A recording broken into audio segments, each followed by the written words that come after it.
Recentemente descobrimos a história da família de Orochi, o clã Kurozumi. Esse clã era um dos 6 clãs que governavam Wano, mas perdeu seu poder depois de um evento específico. O avô de Orochi tentou assassinar todos os outros daimyos de Wano para assim se tornar o shogun e governante do país. Sendo flagrado nessa tentativa, o avô de Orochi foi obrigado a cometer seppuku.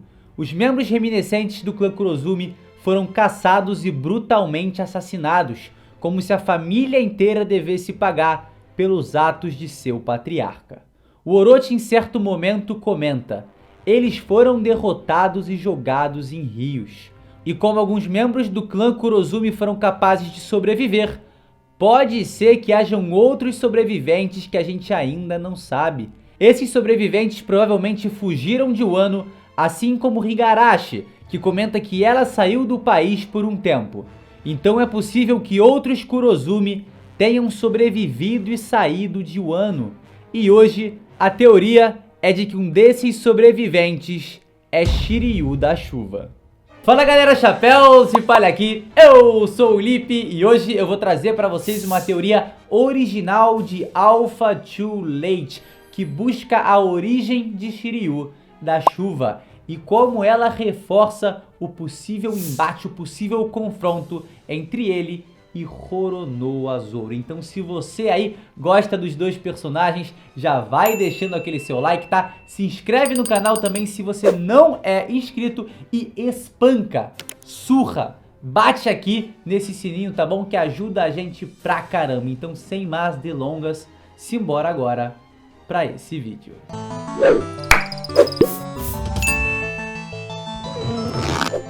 O design de Shiryu é baseado em Yasunori Kato, um vilão de um romance fantástico dark chamado Teito Monogatari. Yasunori Kato é descrito como um demônio que nasceu para vingar seu falecido clã. Esse clã foi expulso de suas próprias terras e destruído pelo Império Japonês.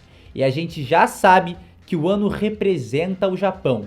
Então se a gente conectar isso com o Shiryu, pode significar que ele vem de um clã que foi banido de Wano. E que clã seria esse que, assim como os familiares de Kato, foram expulsos de sua terra e assassinados? E obviamente, como eu já disse, o clã Kurozumi, que vai ter uma história muito semelhante à dessa família. Esse é o primeiro ponto da teoria. Vamos agora para o segundo, depois seguir para o terceiro e assim para o quarto, que vai ficar cada vez mais interessante. Shiryu da Chuva. Essa alcunha também parece estar ligada ao tema de Wano. Nesse país, temos personagens com alcunhas que remetem à natureza. Kikunojo da neve persistente, Ryogoro das flores e Raizou da névoa.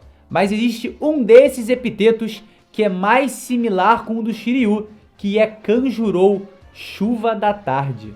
Você se lembra dessa alcunha?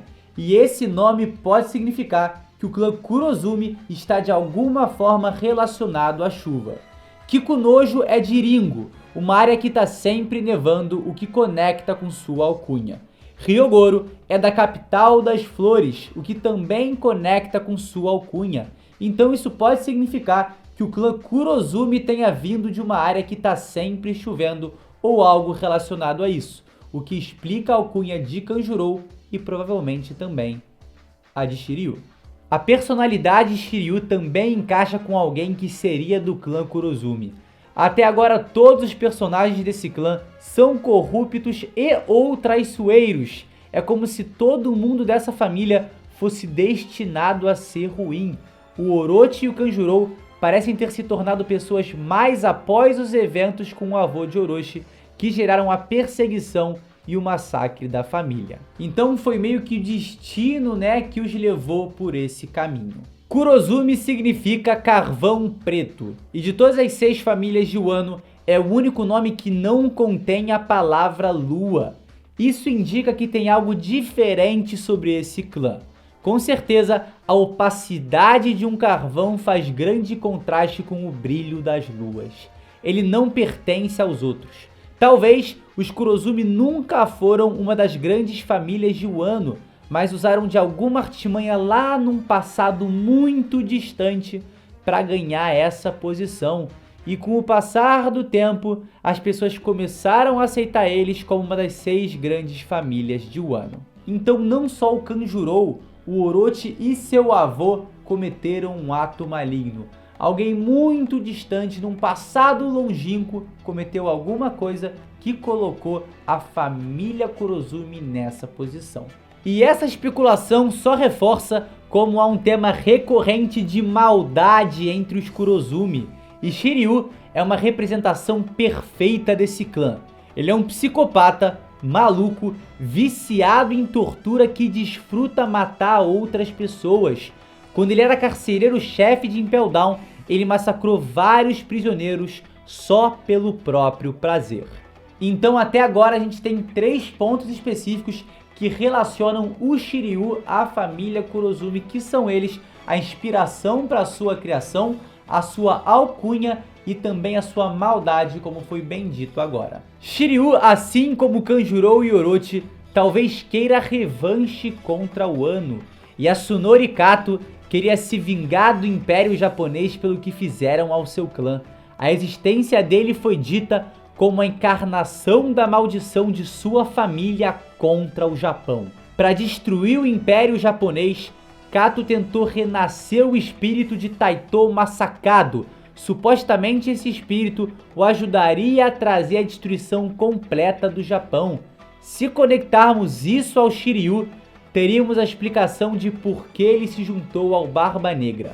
Marshall D. Teach representa a destruição e o espírito que Kato tentou usar para destruir o Japão. Shiryu em certo momento diz ao Barba Negra que ele estava esperando um homem como ele.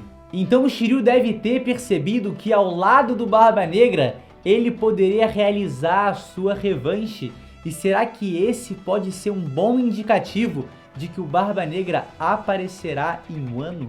E é muito interessante a gente ter isso vindo da inspiração para a criação do Shiryu. Então pode ser que o Oda não tenha usado só o seu design, mas também a sua história. Como Kato, Shiryu talvez represente uma maldição contra Wano.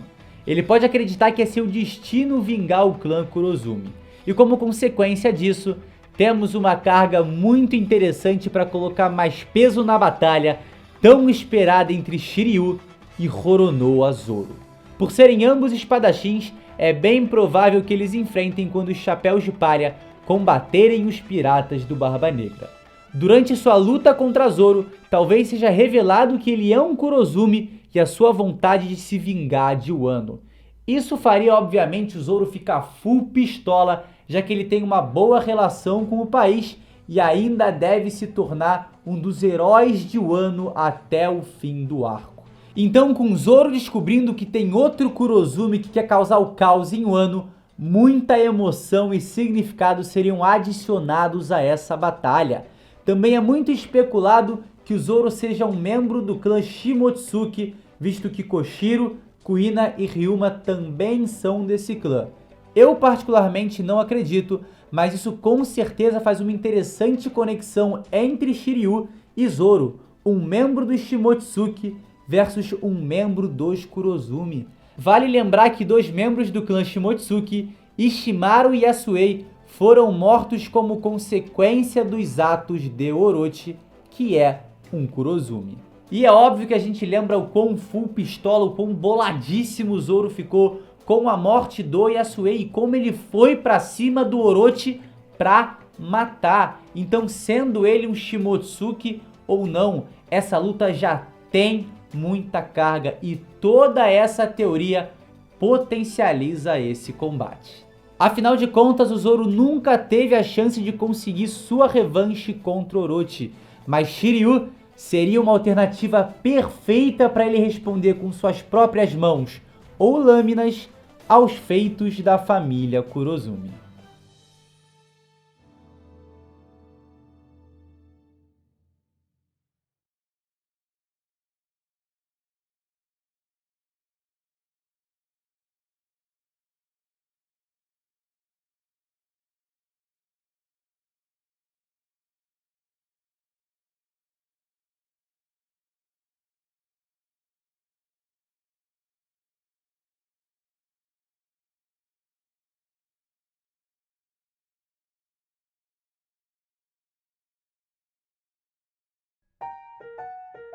E é isso, galera, esse foi o vídeo, tá? Eu espero de verdade que você tenha gostado dessa teoria. Deixa a sua opinião sobre ela aí nos comentários. Tem algo que vai a favor dela? Deixa aí nos comentários. Tem algo que vai contra ela? Deixa também aí nos comentários. E muitíssimo obrigado por me assistir até agora. E a gente se vê, sem sombra de dúvidas, num próximo vídeo. Valeu!